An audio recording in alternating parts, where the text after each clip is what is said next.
Grandma, the knitting store is across the street. Derek's mocking voice cut through Elite Arms' gun shop like a blade, making every customer turn to stare at the woman who'd just walked in.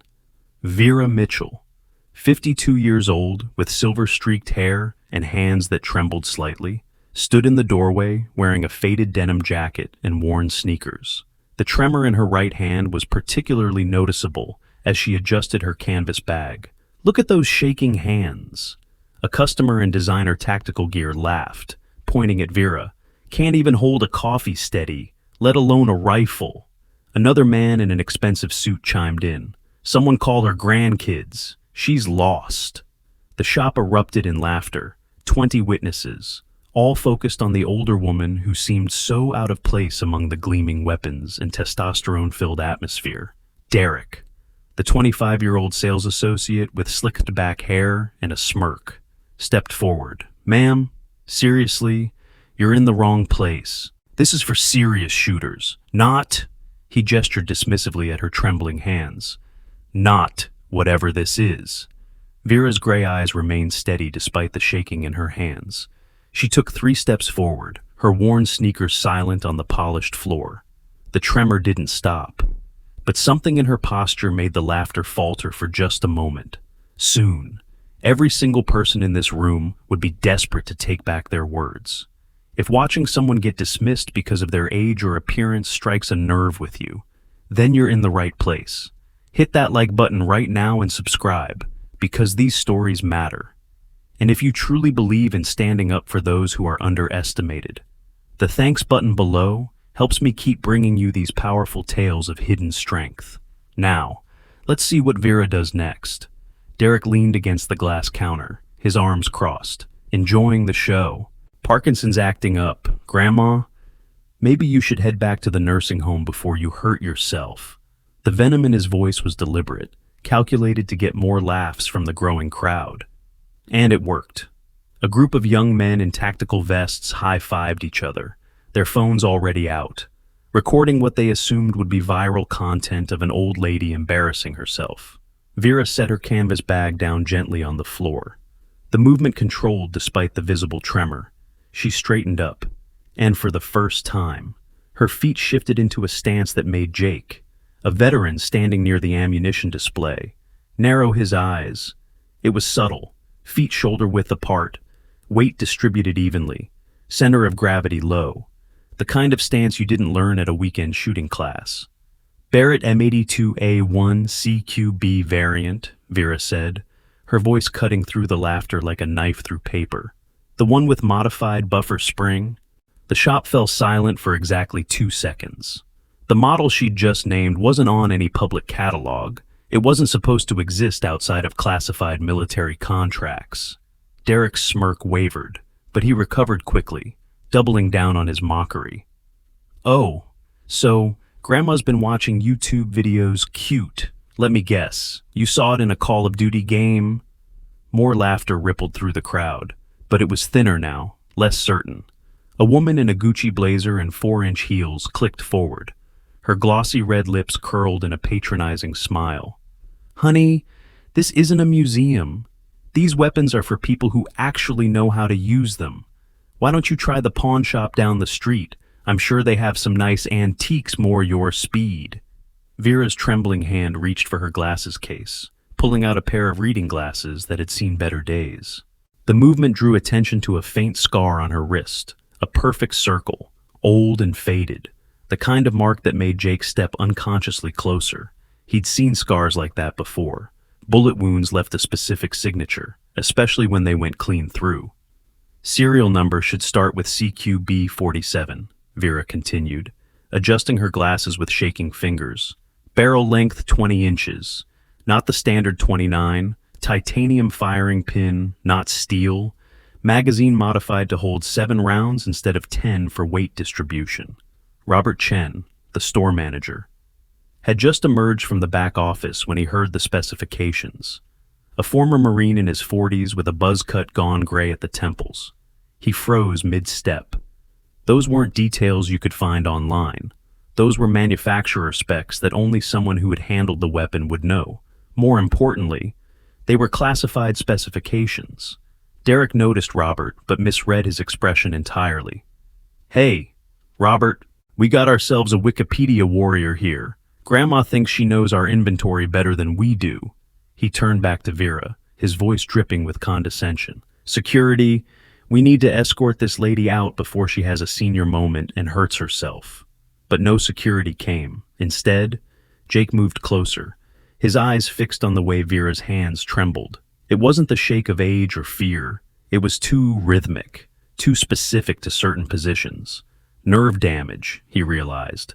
The kind you got from prolonged exposure to recoil or... That's combat tremor, Jake said quietly, but his voice carried in the sudden tension. Nerve damage from extended fire. I've seen it in guys who spent too long on the 50 cal in Afghanistan. Derek spun around, his face flushing red. Oh, great. Another expert. What is this? A convention for wannabes? He gestured wildly at Vera. Next you'll be telling me she's some kind of war hero. Look at her. She probably can't even see the target, let alone hit it. The crowd was splitting now. Some still laughed along with Derek. But others were beginning to notice details. The way Vera hadn't flinched at the hostility. The perfect military bearing despite the casual clothes. The calm in her gray eyes that spoke of someone who had faced down worse than a room full of mockery. Vera moved toward the display case, each step measured despite the tremor in her hands. As she walked, Derek noticed something else. She was cataloging. Her eyes swept the room in a pattern, noting exits, counting people, identifying potential threats. It was subtle, but once you saw it, you couldn't unsee it. Third row, Vera said, pointing with a shaking finger. Second from the left, that's the one. Derek laughed, harsh and grating. Oh, you want the $50,000 rifle? Sure. Let me get that for someone who can't even sign their name without shaking. Robert, you seeing this? We got a comedy show going on here. Robert didn't laugh. He was staring at the display case, at the exact rifle Vera had pointed to. It was their most expensive piece. A weapon that technically shouldn't even be in a civilian store. They kept it as a showpiece, never expecting to actually sell it. The fact that she'd identified it among dozens of similar-looking rifles was unsettling. 3 more customers entered the shop, immediately drawn to the spectacle. One of them, a young woman with a perfectly styled blonde ponytail, whispered loud enough for everyone to hear. Why do old people always waste everyone's time? She probably thinks this is a grocery store. Derek seized on the momentum. You know what? Let's have some fun. Hey, Grandma, you want to see the big bad rifle? Let me show you what you definitely can't afford. He made a show of pulling out his keys, jangling them mockingly. Unless you've got your social security check with you. The insult landed hard, drawing cruel laughter from the crowd. Someone even started recording on their phone, no doubt planning to post it online with a caption about Karen goes gun shopping, or something equally demeaning. But Vera didn't react with anger or embarrassment. Instead, she reached into her jacket pocket and pulled out something small and metallic. It was a challenge coin, worn smooth from years of handling. Derek couldn't make out the details from where he stood, but Robert could. The blood drained from his face as he recognized the unit insignia, one that had been officially disbanded, its records sealed, its existence denied. Just open the case, Vera said quietly. Please. Derek noticed Robert's reaction and misinterpreted it completely. See, even Robert knows this is ridiculous, probably calling security right now. But Robert wasn't reaching for the phone. He was moving forward, his movements careful, almost reverent, as Derek reluctantly opened the case, still mocking and making jokes about Grandma's gun fantasy. Vera rolled up her sleeve just enough to apply a specialized wrist brace. The movement was practiced, efficient, and revealed more than just the circular scar Jake had noticed. There was a pattern of scars, precise and deliberate, running along her forearm. Surgical scars, the kind you got from multiple operations to repair catastrophic nerve damage. The brace itself was no ordinary medical device. Derek noticed Vera pulling it from her bag, a piece of advanced medical support equipment with carbon fiber construction and micro-servo stabilizers. originally developed for NASA to help astronauts maintain fine motor control in zero gravity. These devices had been adapted for elite marksmen dealing with nerve damage from combat injuries. The prescription bottle she briefly revealed contained military-grade nerve blockers, medication that cost more per dose than most people made in a week. "Arthritis acting up," Derek sneered, not recognizing the sophisticated medical equipment. "Maybe you should invest in some Bengay instead of wasting our time." The rifle lay on the counter now, its black metal surface gleaming under the shop lights. Vera reached for it, her hands shaking visibly, and the crowd held its breath. Some expected her to drop it, others waited for her to struggle with the weight. Derek stood ready with another cutting remark. But something extraordinary happened. The moment Vera's hands made contact with the weapon, the trembling changed. It didn't stop. It couldn't. The nerve damage was permanent, but it shifted, accommodating the weight and balance of the rifle with a precision that spoke of decades of muscle memory. She lifted the 30-pound weapon with one hand, her movements flowing like water despite the tremor. "Firing pin spring tension is off by 0.3 millimeters, she said, running her trembling fingers along the mechanism without even looking. "Would cause misfire in cold weather, probably at around -15 degrees Celsius. Robert moved closer, pulling out his inspection tools. He checked the mechanism and went pale. She was right, down to the exact measurement. That kind of diagnostic ability didn't come from YouTube videos or video games. It came from handling hundreds of weapons in conditions where a misfire meant death. "Ma'am," Robert started, his voice respectful now. "Where did you—" "I'm calling the cops," Derek interrupted, pulling out his phone. "This is harassment. You can't just come in here and touch merchandise you can't afford. I'm reporting this as attempted theft." The crowd murmured, some nodding in agreement, others looking uncertain. The young woman in the designer outfit was live streaming now, narrating the scene to her followers. "So, this old lady with shaky hands thinks she's some kind of expert. It's honestly sad. Someone should check if she escaped from memory care." Vera set the rifle down gently, her hands still trembling, but her movements precise. She looked directly at Derek, and for the first time, allowed herself a small smile. "Please do call them. Ask for Captain Morrison. Tell him Vera Mitchell says hello." The name drop had an immediate effect on Jake, who stepped back as if he'd been slapped. "Morrison, Captain James Morrison from the 212. Derek ignored him, already dialing. "Yeah, 911. I need to report a disturbance at Elite Arms. We have an elderly woman here who's harassing customers and staff, possibly mentally unstable." As Derek continued his exaggerated report, Robert quietly picked up the store's internal phone. His conversation was brief, hushed, but Jake caught fragments. "Need you to see this." "No." "Sir, right now." "Yes, she's here." The security system's cameras, meanwhile, were capturing everything. In the manager's office 3 floors up, multiple screens showed different angles of the scene. The AI-powered facial recognition software, originally developed for military base protection and now adapted for high-end retail security, was running continuous scans. The system, with its encrypted database connection to federal watch lists, had flagged something unusual about Vera's profile. The military-grade surveillance equipment, costing more than most luxury cars, began cross-referencing her biometric data with classified personnel files.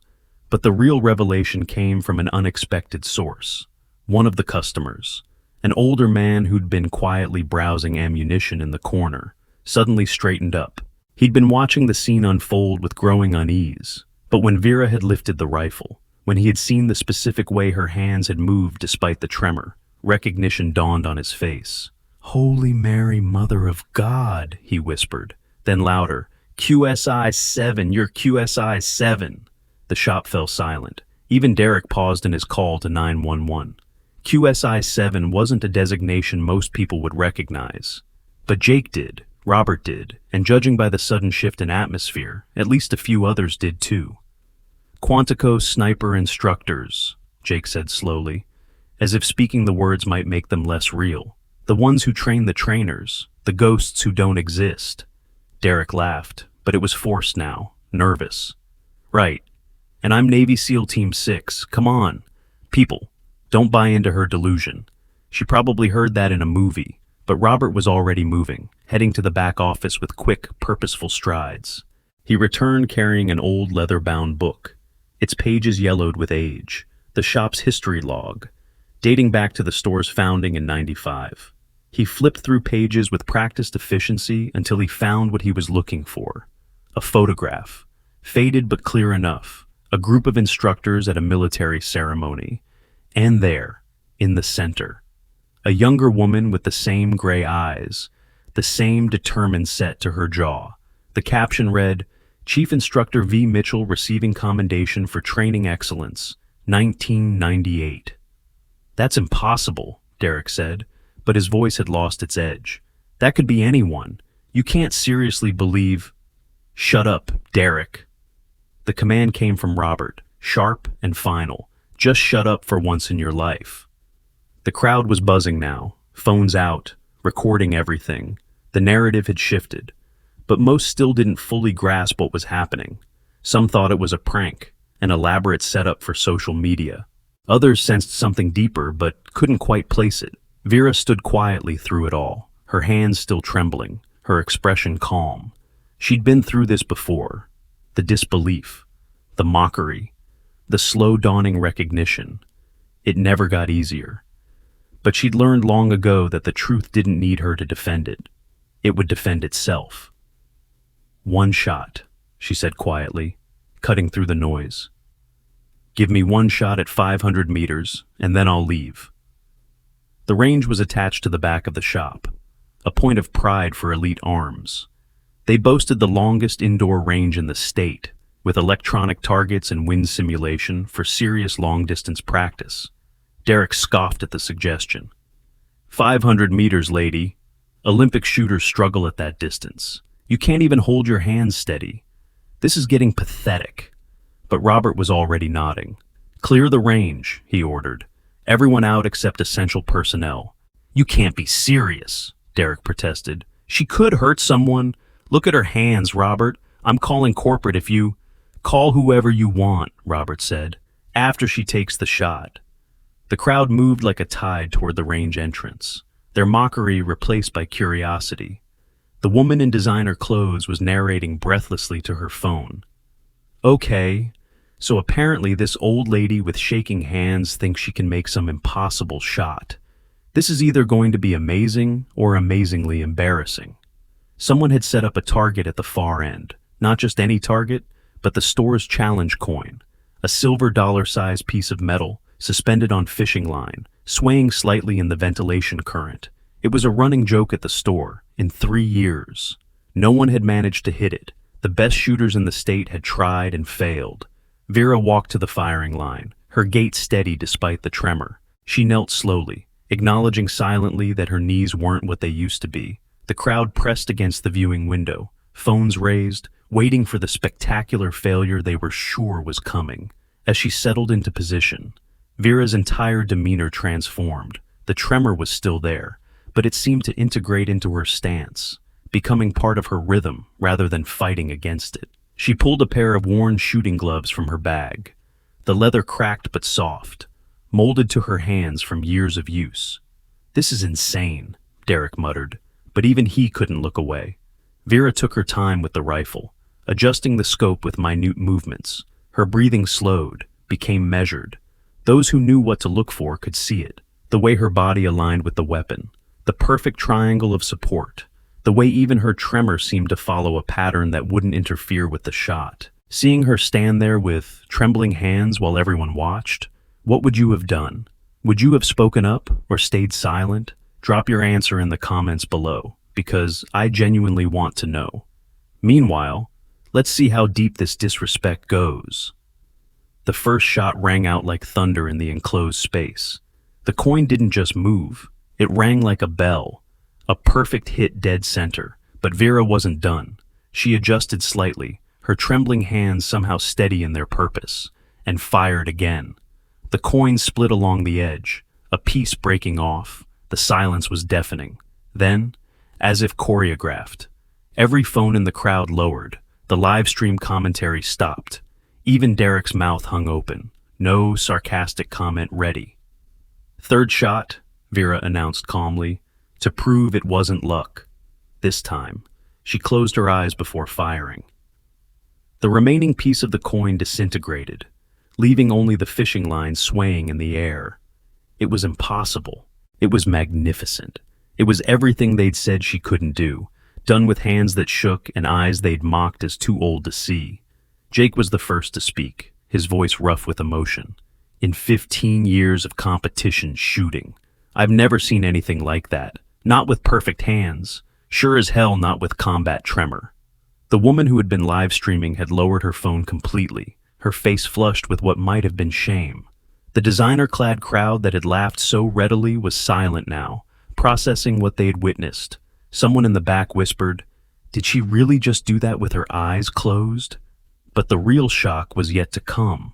The sound of rapid footsteps echoed from the stairwell, and Marcus Bradford burst through the door. The CEO of Elite Arms wasn't known for running anywhere. At 6'4" and built like a former linebacker, he commanded rooms with presence, not urgency.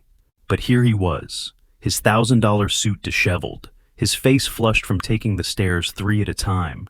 He took in the scene, Vera standing at the firing line, the destroyed target, the stunned crowd, and something shifted in his expression. Recognition, followed immediately by something that looked almost like fear. "Instructor Mitchell," he said, and his voice carried a weight that made everyone turn.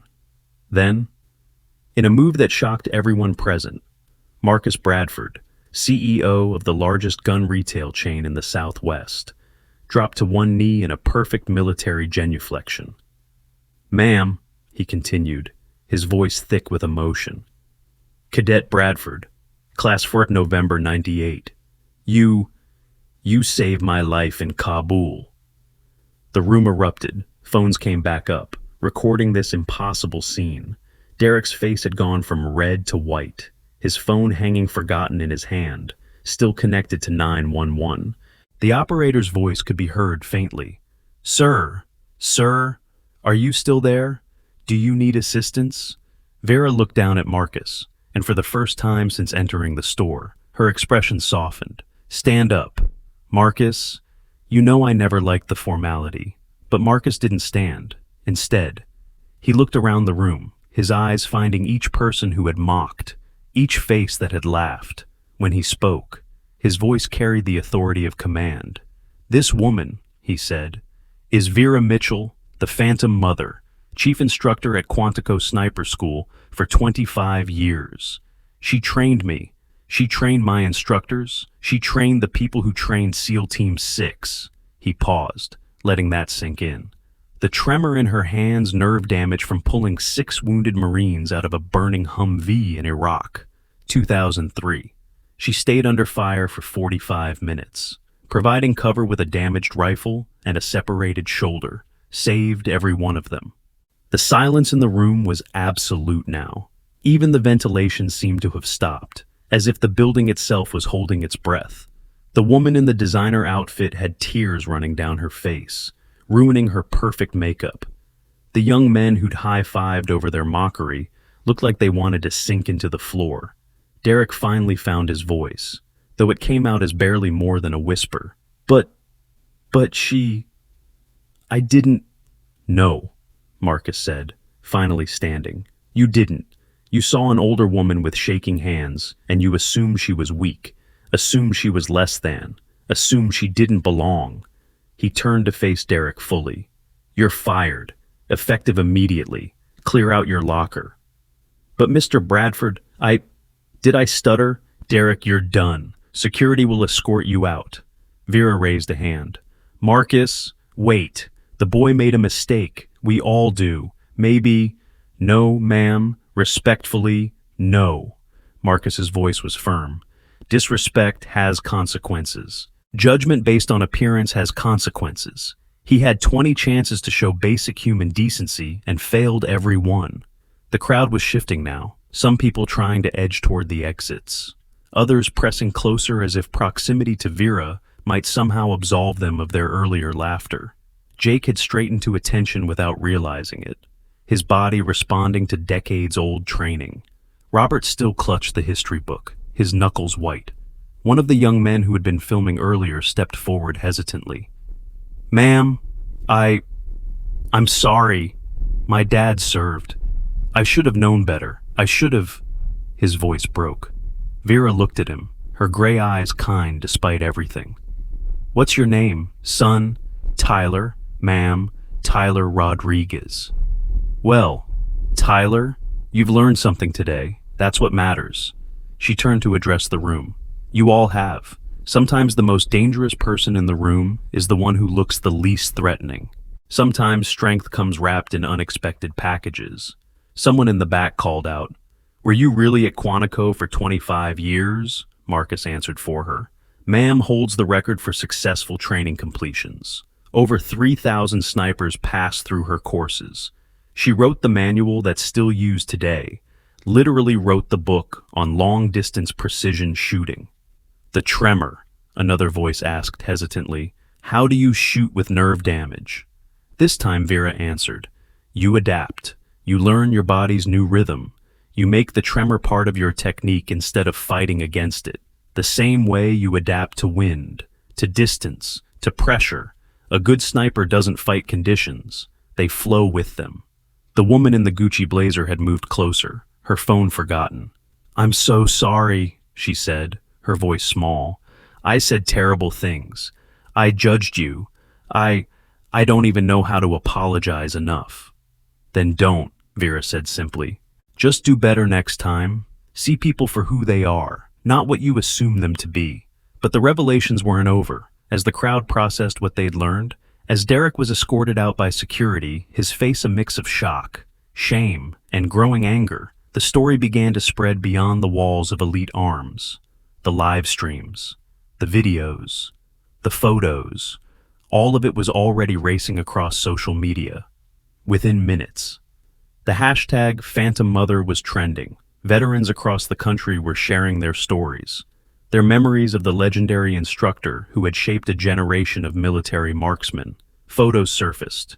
Vera in uniform, Vera training students, Vera receiving commendations.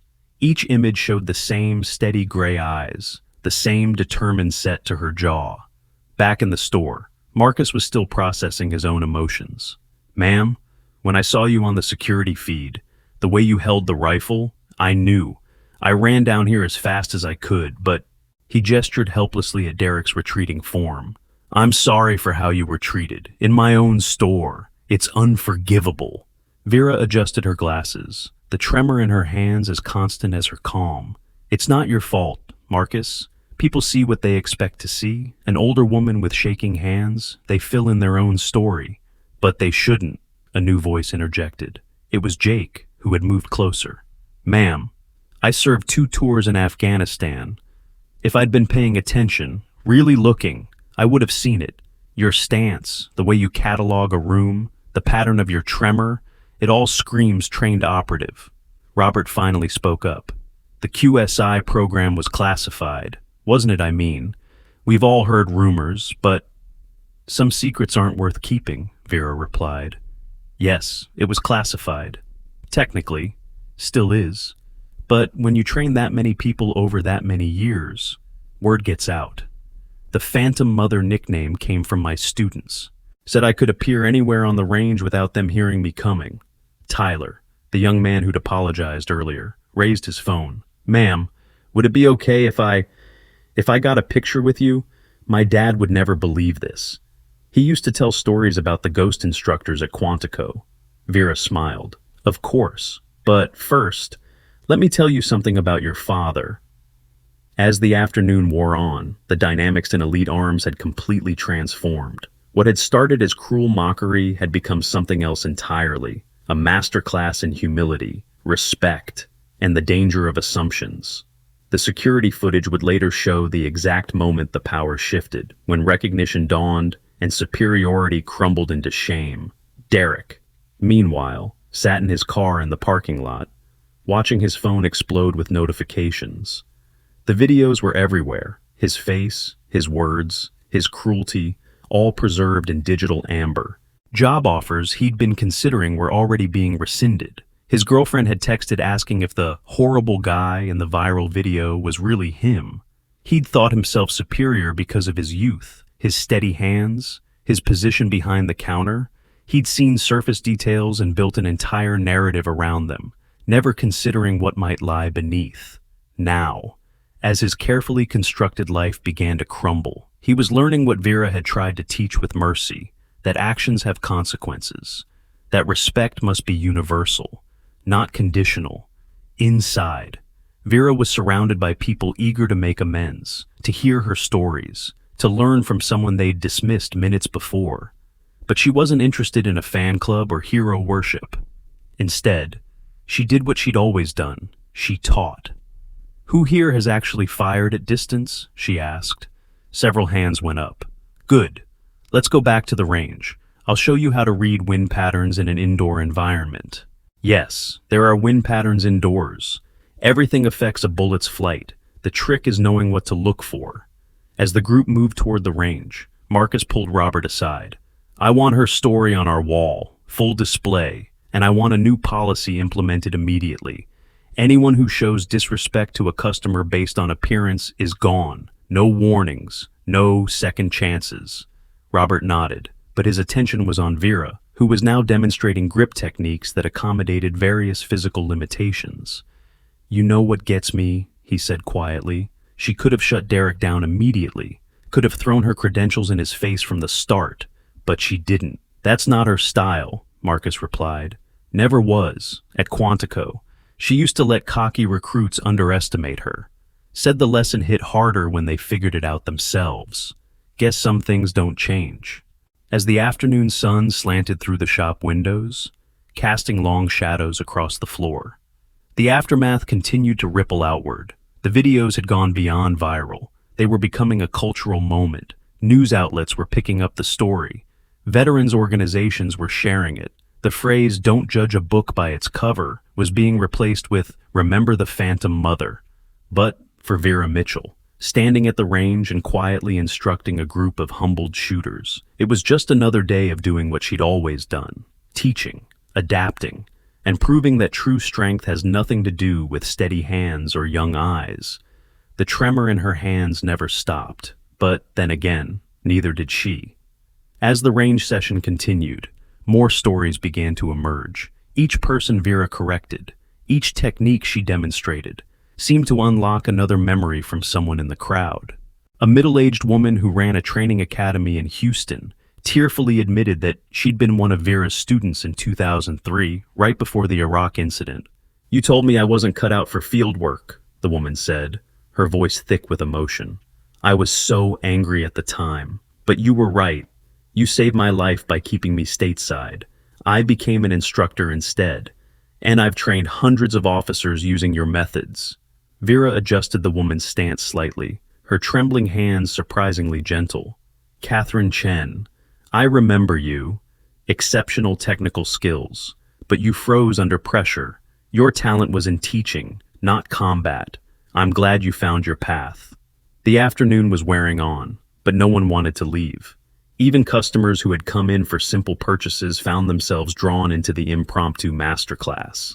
Marcus had officially closed the store to new customers, but those inside were witnessing something extraordinary. "The thing about tremors," Vera explained to a young competitive shooter who was struggling with her own nerve issues, "is that they follow patterns. Watch." She held out her hand, letting everyone see the rhythmic shaking. Every 4.7 seconds, there's a pause, microscopic, but it's there. That's when you squeeze the trigger. She demonstrated, dry firing the rifle, even without ammunition. The precision of her timing was evident. The young woman tried it, failed, tried again. On the fourth attempt, her face lit up with understanding. "I felt it, the pause." "Your body knows more than your mind realizes," Vera said. "Trust it." Meanwhile, the outside world was reacting to the viral videos with increasing intensity. Military forums exploded with confirmations and stories.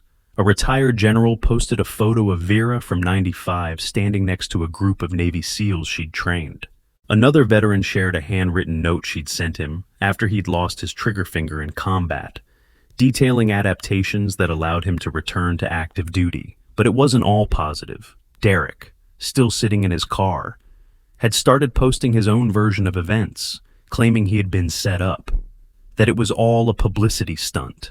His posts gained some traction among certain circles, people eager to believe that viral justice was staged.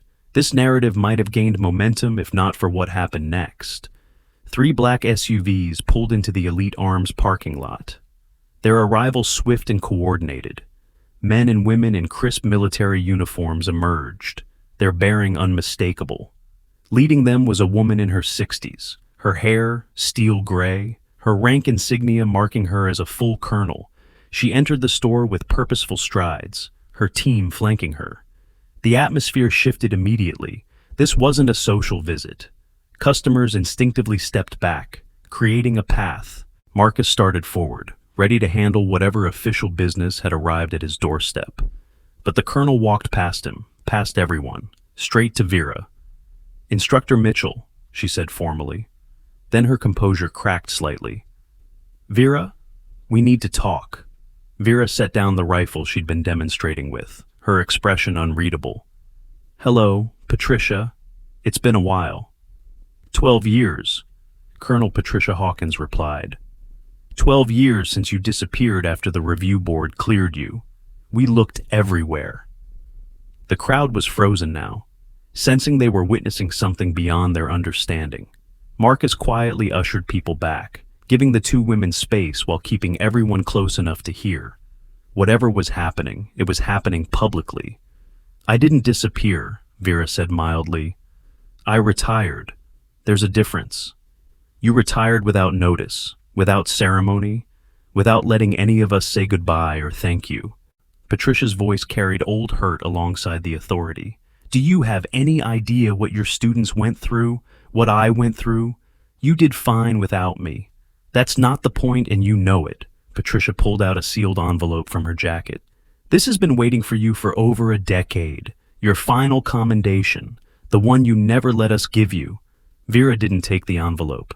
"I told you then, I don't need medals for doing my job." "It's not about what you need," Patricia said firmly. "It's about what you earned, what you deserve, what the 3,000 plus snipers you trained deserve to see recognized." The tension between them was palpable. Old friends separated by choices and time. Finally. Patricia set the envelope on the counter and pulled out her phone. "There's something else. The reason I'm really here." She showed Vera the screen. "This came through official channels an hour ago. Prague. They're asking for you specifically." Vera's expression didn't change, but something shifted in her posture. The tremor in her hands seemed to intensify for a moment. "Prague was 25 years ago. Apparently. It's not as finished as we thought." Patricia lowered her voice, though in the quiet store everyone could still hear. "They found something. Documents that... Vera. This could change everything we thought we knew about the Kozlov incident." The name meant nothing to most people in the store, but Jake's sharp intake of breath suggested he knew. Marcus definitely knew. His face had gone pale. "The Kozlov incident," someone whispered. "What's that?" Patricia glanced at them, then back at Vera. "Perhaps we should discuss this privately." "No," Vera said simply. "I've had enough of secrets. If they want to drag Prague back into the light, let's do it in the light." She looked around the room, at the faces watching her with mix of awe, curiosity, and concern. Prague, 99, a joint operation that went wrong. 6 operatives went in. I was the only one who came out. The silence was absolute. Patricia's team shifted uncomfortably. This was classified information being shared in a room full of civilians with phones. "Vera," Patricia warned, "what are they going to do?" Patricia court-martial a 52-year-old woman with nerve damage. Vera's smile was sharp. The Kozlov incident, as they so clinically call it, was a failure of intelligence. We were sent to eliminate a terrorist cell. Turned out to be a trap. 5 good people died because someone up the chain wanted to play politics. "That's not," Patricia started. "Isn't it? The review board cleared me of wrongdoing, but they never admitted the real failure was theirs. Bad intel, rushed planning, and 5 families got folded flags." Vera's voice remained steady, but but the tremor in her hands had worsened. I spent 6 months in recovery, learning to shoot again with hands that wouldn't stop shaking. And when I could finally hold a rifle steady enough to teach, that's what I did. For 25 more years. In the aftermath, Marcus had accessed the store's premium insurance and legal services system. The comprehensive protection designed for high-value firearms businesses included specialized liability coverage that would be crucial for navigating the current situation. The advanced legal framework that protected veterans' rights and employment would ensure not only that Vera received proper recognition, but also that Derek's termination was handled correctly, protecting the store from any wrongful termination claims. The same insurance that covered military contractors would now help them deal with whatever classified information had just been revealed in their shop. The documents they found, Patricia continued carefully, suggest that one of the 5 might have survived. That's why they need you. You're the only one who saw what really happened in that building. Vera was quiet for a long moment. When she spoke, her voice was barely above a whisper. Thompson's body was never recovered. Exactly. He's dead. Patricia, I saw the explosion. No one could have survived that. The documents suggest otherwise. Photos, recent ones, someone who looks very much like Sergeant David Thompson, alive and working with unsavory elements. The crowd was riveted now, their original purpose for being there forgotten. This wasn't just about an older woman being disrespected in a gun store anymore. This was about secrets, sacrifice, and shadows from the past reaching into the present. When did they need an answer? Vera asked. 48 hours. They're assembling a team, but they want you as advisor, your expertise, your memory of the original mission. Patricia paused. Vera, if Thompson is alive, if he's been out there for 25 years, then he's either a prisoner who needs rescuing or a traitor who needs stopping. Vera's hands clenched, the tremor momentarily stilled by the force of her grip. Either way, I owe it to the others to find out. Someone in the crowd, the woman in the designer outfit who had mocked Vera earlier, suddenly spoke up. Wait, are you saying you're going back into the field at your age, with your hands? It was tactless, but it voiced what many were thinking. Vera turned to her, and there was something almost amused in her expression. My dear, I've been too old since I was 35, too old, too female, too short, too quiet, and yet here we are. She gestured around the room. Age is a number. These tremors are a condition, but experience training, the ability to see what others miss, those get better with time, not worse. Patricia's phone buzzed. She checked it, frowned. There's more. The facial recognition from this store's security system, it triggered something. Not about you, Vera, about someone else here. The room tensed. Everyone looked around, suddenly suspicious of their neighbors. Patricia's team moved subtly into defensive positions. 3 months ago, Patricia continued, there was a security breach at a military records facility. Someone accessed files related to the QSI program. We tracked partial facial recognition, but lost the trail. She looked directly at someone in the crowd. Until now, everyone followed her gaze to Tyler Rodriguez, the young man who'd apologized to Vera earlier. His face had gone white. I can explain, he stammered. Tyler. Vera's voice was calm but concerned. What did you do? My dad. He trained under you in '97. Roberto Rodriguez. He died last year. And I wanted to know more about his service. The official records were so redacted, so empty. I just wanted to understand who he was, what he did. Tears were running down his face now. I'm sorry. I didn't mean any harm. I just wanted to know my father. Patricia's hand had moved to her sidearm, but Vera stepped between them. Patricia, stand down. He's a kid looking for his father's story. We've all been there. He broke into classified military records, Vera, and found what training logs commendations. Nothing that threatens national security. Vera turned to Tyler. Your father was a good man. Excellent marksman. Better spotter. He saved 3 lives in Bosnia using techniques I taught him. That's not in the official record, but it's true. Tyler's legs seemed to give out. He sat heavily on a display case, sobbing. He never talked about his service, never told us anything. I just wanted to know who he was beyond Dad. He was a hero, Vera said simply, and apparently, his son inherited his determination, if not his judgment. She looked back at Patricia. Let it go. The boys learned his lesson, and no harm was done. Patricia hesitated, then nodded slowly. The breach will need to be documented, but, given the circumstances, I think we can avoid pressing charges. The emotional whiplash of the afternoon was taking its toll on everyone present, from mockery to reverence to international intrigue to family drama. It had been a journey no one had expected when they'd walked into Elite Arms that day. As Patricia's team prepared to leave, taking Tyler's information for follow-up, Marcus finally found his voice again. Vera, whatever you decide about Prague, know that you have support here. Financial, logistical, whatever you need. Trying to recruit me, Marcus, there was warmth in Vera's voice now. Always.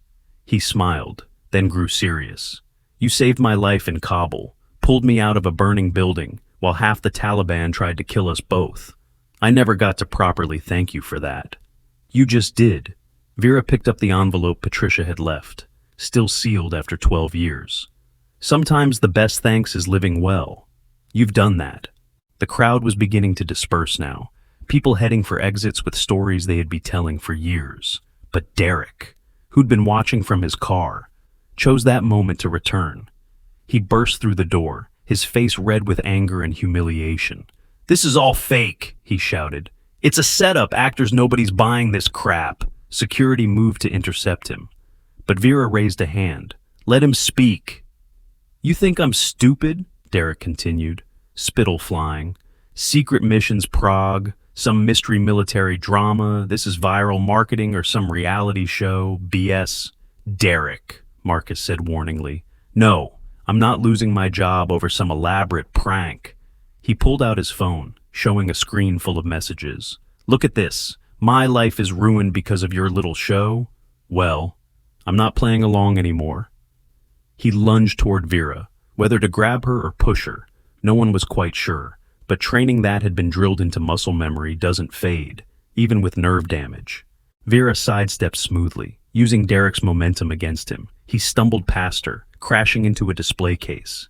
As he scrambled to his feet, something fell from Vera's bag. A photograph, old and creased. Derek grabbed it triumphantly, ready to expose whatever prop he'd found. But as he looked at the image, his face changed. It showed a younger Vera in full military dress, standing with 5 other operatives in front of a helicopter. The quality was poor, clearly taken in haste, but the details were unmistakable. Combat gear, weapons, and in the background, a partially visible sign in Czech. Prague, December 99, Vera said quietly. 3 hours before the mission. Thompson took that photo, said we needed something to remember the moment by. Her voice caught slightly. He was right, just not in the way he meant. Derek's hands shook as he held the photo. This wasn't a prop. The wear patterns, the fading, the way the edges were soft from handling. This was real, more real than anything his conspiracy theories could explain away. He looked up at Vera, then around at the crowd, at Marcus, at Patricia's team. Oh God, this is all real. Reality often is harder to believe than fiction, Vera said, taking the photo back gently. That's why we tell ourselves stories. They're simpler than truth. Derek sank to his knees, the fight gone out of him. I'm sorry. I'm so sorry. I couldn't. Get up, Vera said, not unkindly. Men don't kneel unless they're proposing or praying, and you're doing neither. She helped him to his feet, her trembling hands surprisingly strong. You're young. Young people make mistakes. The question is what you do next. I don't know what to do. My career is over. Everything I worked for. Is it? Or is this just the end of who you thought you were? Vera studied him with those steady gray eyes. I've reinvented myself 3 times in my life. Military operator, instructor, civilian, Each transition was brutal. Each one taught me something new. Patricia cleared her throat. Vera, we need to go. The Prague briefing can wait 5 more minutes. Vera turned back to Derek. You have 2 choices. Let this destroy you, or let it reshape you. I can't make that choice for you. Derek wiped his face, looking lost. How do I come back from this? Everyone's seen what I did. By doing better, publicly, consistently, without expecting forgiveness or praise. She paused. There's a veterans center downtown that needs volunteers. People who understand what it's like to be humbled. Might be a good place to start. As the afternoon shadows lengthened, the store began to empty for real this time. Patricia's team escorted Tyler out for further questioning, though Vera's intervention had likely saved him from serious charges. The remaining customers trickled away, each carrying their piece of the day's extraordinary events. Marcus walked Vera to the door, where Patricia waited with a government sedan. You know you don't have to do this, right, Prague? The mission? You've already given enough. Have I? Vera looked at the photograph still in her hand. If Thompson is alive, if he's been out there all this time, I need to know why. The families of the others deserve that much. And if it's a trap, if someone's using his image to draw you out, then they're about to learn why I was the one who survived Prague in the first place. Despite the tremor in her hands, there was steel in her voice. Patricia opened the sedan door. The briefing is in 6 hours. We'll have everything ready by then. Vera nodded, then paused. She looked back at the store, at Marcus, at the place where she'd been mocked and then revealed. You know, I came in here for a simple scope adjustment. Thought it would take 20 minutes. Fate has a sense of humor, Marcus said, or a sense of drama. She climbed into the sedan, then rolled down the window. Marcus, that policy change you mentioned, about respecting all customers. Make sure it sticks. Not everyone has a story like mine, but everyone has a story. The sedan pulled away, leaving Marcus standing in front of his store. Inside, Robert was already working on the new display for their wall of legends. Featuring Vera's story, the security footage would be edited, cleared with authorities, and used for training, a permanent reminder of the danger of assumptions. Derek stood alone in the parking lot, watching the sedan disappear.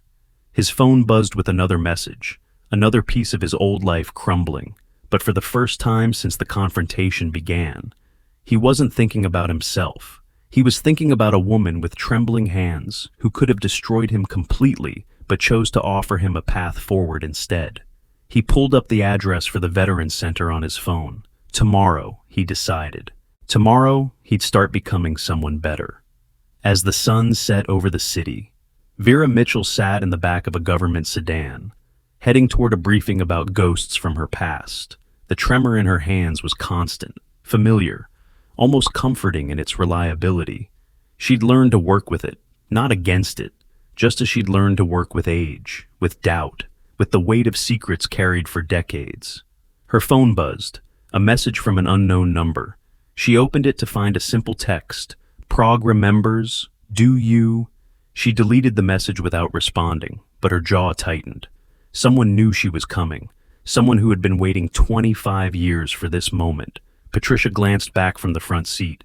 Everything all right? Just ghosts, Vera replied. They never rest easy, do they? No. Patricia agreed. They don't. As the sedan merged into traffic, Vera closed her eyes and let her mind drift back to Prague, to that cold December night when everything went wrong. The leather seat beneath her carried the subtle scent of government efficiency, cleaning products that couldn't quite mask years of tension and secrets. Her trembling fingers found the worn edge of the photograph still in her pocket, and she didn't need to look at it to see every detail. Thompson's face came back to her, young and earnest, snowflakes catching in his dark hair as he promised they'd all make it home for Christmas. She could still hear his laugh, the way it echoed in the safe house before everything went to hell. Rodriguez had been making coffee. Terrible. Burnt coffee that they had all complained about but drank anyway. Chen was checking equipment for the 100th time, her methodical nature a comfort in the chaos of fieldwork. Petrov, despite his name, was a Texas boy through and through, humming country songs under his breath while he cleaned his rifle. And Morgan had been writing another letter to his daughter. the fifth that week, each one sealed but never sent because operational security demanded silence. The tremor in her hands intensified as the memory sharpened. 25 years. And she could still smell the cordite, still feel the heat from the explosion that had taken them all except her. The survivor's guilt was an old companion now, worn smooth like riverstone but never fully eroded.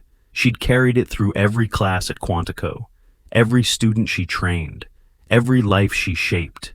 Each successful sniper she sent into the field was a small redemption, a tiny payment on a debt that could never be cleared. Patricia shifted in the front seat, glancing back through the mirror. Vera caught her look and saw her own ghosts reflected there. Patricia had lost people too. They all had. It was the price of the life they'd chosen, the weight they carried beneath their medals and commendations. But Prague had been different. Prague had been betrayal wrapped in bureaucracy. Lives spent for political games played in comfortable offices far from the blood and snow. The city flowed past the windows, a river of lights and lives unmarked by the drama that had unfolded at Elite Arms. Somewhere out there, Derek was probably still sitting in his car, staring at his phone and trying to process how his worldview had shattered in the space of an afternoon. Vera found herself hoping he'd take her advice about the Veterans Center, not for redemption, that was his journey to make, but for understanding. Sometimes you needed to see real sacrifice to appreciate the weight of your own small cruelties. Her phone buzzed again. This time she didn't look at it. Whoever was waiting in Prague had waited 25 years. They could wait another few hours. But she knew the messages would keep coming, each one a breadcrumb leading her back to that night. That mission. That failure that wasn't supposed to be a failure at all. Someone had survived. Thompson or an imposter wearing his face. Either possibility carried its own special horror. The sedan stopped at a red light, and Vera watched a young couple crossing the street, laughing at some private joke. Their hands intertwined. They looked impossibly young, probably the same age she'd been when she first put on the uniform. Before Prague, before the tremor, before the weight of 3,000 students looking to her for wisdom she'd paid for in blood. She wondered if they knew how fragile their happiness was, how quickly the world could shift from laughter to gunfire. She hoped they never had to learn. "You're thinking about them," Patricia said softly. Not a question, but a statement of shared understanding. "Always," Vera replied. "Every day, every shot, every time my hands shake. I remember why." The light turned green, and they moved forward into the gathering dusk. Behind them, the ripples from the afternoon continued spreading. Social media carried the story across continents, reaching veterans in small towns and big cities, reminding them of the instructor who'd shaped their skills and saved their lives. The hashtag #PhantomMother had evolved, becoming a rallying cry for those who'd been underestimated, dismissed, judged by surface appearances. In her apartment in Houston, Catherine Chen sat at her computer, typing out her own story of how Vera Mitchell had saved her life by seeing what she couldn't see in herself. In a VA hospital in Phoenix, a veteran missing 2 fingers practiced the grip modifications Vera had taught him, preparing to return to competition shooting. In offices and homes across the country, Tyler Rodriguez wasn't the only one searching for stories of parents who'd served in silence, trained by legends they'd never known existed. Marcus Bradford stood in his empty store, looking at the spot where Vera had made the impossible shots. He'd already drafted the new policies, already begun plans for a memorial wall that would tell her story. But more than that, he was thinking about second chances, about the way she'd extended grace to Derek even after everything. It was a lesson worth more than all the marksmanship in the world. The sedan turned onto a highway, heading toward a nondescript building where classified briefings happened in rooms without windows. Vera's hands continued their rhythm, steady as a heartbeat, as familiar as breathing. She thought about the students she'd never meet, the ones who would learn from instructors she'd trained, carrying forward techniques refined in blood and tested in fire. The tremor would be part of that legacy too, proof that adaptation was possible. That strength wasn't about steady hands, but steady resolve. Some promises she'd learned couldn't be kept. Thompson's promise of Christmas had died in Prague's snow, along with 4 other promises to families waiting back home. But others, the promise to remember, to honor the fallen, to never stop fighting for truth, those endured, even with trembling hands, even with passing years. The city lights blurred past the window as Vera Mitchell, the Phantom Mother, prepared for one more mission. Not because she had to, but because some ghosts deserved to be faced, and somewhere in Prague, someone was waiting. "Some soldiers never leave the battlefield," she murmured, so quietly that Patricia didn't hear. "They just learn to carry it with them." The tremor in her hands continued its rhythm, steady as a heartbeat, as the sedan disappeared into the gathering dusk. Behind them, Elite Arms stood transformed, no longer just a gun store, but a place where assumptions had died and truth had won, for now.